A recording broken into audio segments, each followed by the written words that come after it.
I went to primary and basic pilot training, and then I went to uh, a flying unit, which was not what I wanted. It was a strategic air command, and I didn't want to be in strategic air command. I wanted to do something more exciting, and it was good. I mean, I can't complain, but that wasn't what I really wanted. So when I signed in, I went the first week. I went to the education office and signed up to go back to graduate school, and they said, "Are you kidding, Lieutenant? You just got here and you have to be on a crew." And I said, "I understand that fully, but I'm career planning and that's what you say to do."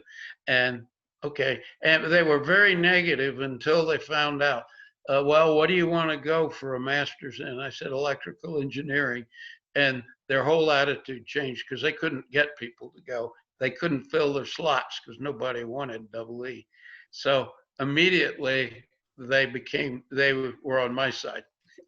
So I flew at two SAC bases, and when that my flying time was up, I flew over the Cuban Missile Crisis. I was at Homestead, Florida, and we did a hurricane evacuation.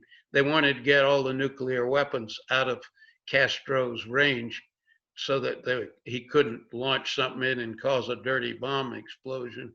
So we launched on less than 24-hour notice every base, every plane on the base for our hurricane evacuation when there wasn't a low pressure area within 1,500 miles of us. And of course, as soon as we were gone, the press saw it all, and it was announced what was going on. It was an interesting experience. I pulled an alert at Goose Bay, Labrador, and Stephenville, Newfoundland, and we were working with the Canadian Air Force, and those guys are really good people. We had a great time, and we were on the northern edge because everything was directed towards the Soviets. Yeah. Then I went back. The Air Force did what it said it was going to do, or what I had asked for, and they sent me back to graduate school. And I spent 2 years getting a master's degree in double E, and I wanted to stay on for a PhD, and the people said, "You kidding? You just got 2 years of school." So I went to the academy because the only two sources were Air Force Institute of Technology, and the academy also sends people back.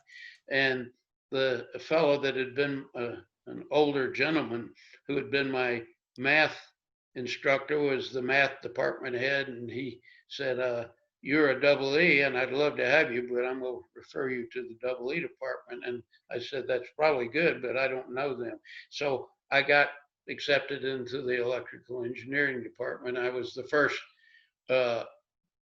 graduate to teach electrical engineering, and one of the first handful of graduates to teach at all at the academy.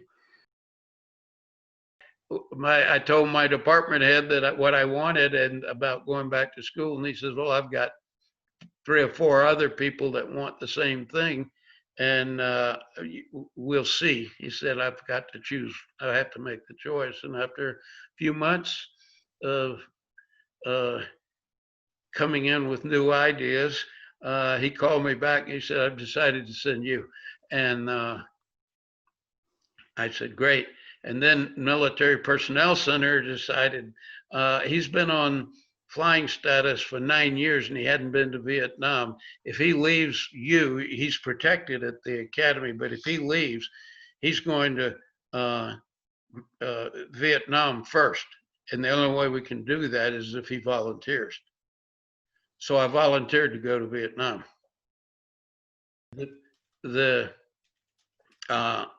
were very good. They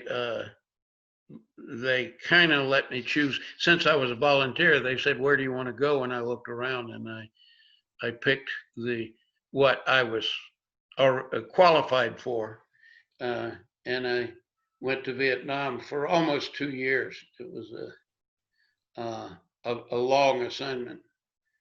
And I flew 600 combat missions. And my wing commander asked me to stay on. And I said, I've already stayed a little longer. And he said, well, I would like you to go to our standardization evaluation team and run that. And I said, I said, I have a school assignment, and if I don't go, I will miss it. And that turned out to be a good thing too, because the guy that took the job got killed. So I've had a series of luck. So I then went back to graduate school again and got the PhD and came back to the academy to teach. And my same boss was there, and he asked me actually to come back a little early because he had, what was it? He had lost confidence in his executive officer, is the way they describe it these days. And he asked me to be his executive officer. So I did that for a few years and taught and did a lot of things. The academy offers a lot of opportunities for doing what you want to do, including research. And so once again, it was a really nice fit. And I was prepared to stay there for the rest of my career, as some people, a lot of people like to do, because it's a good environment.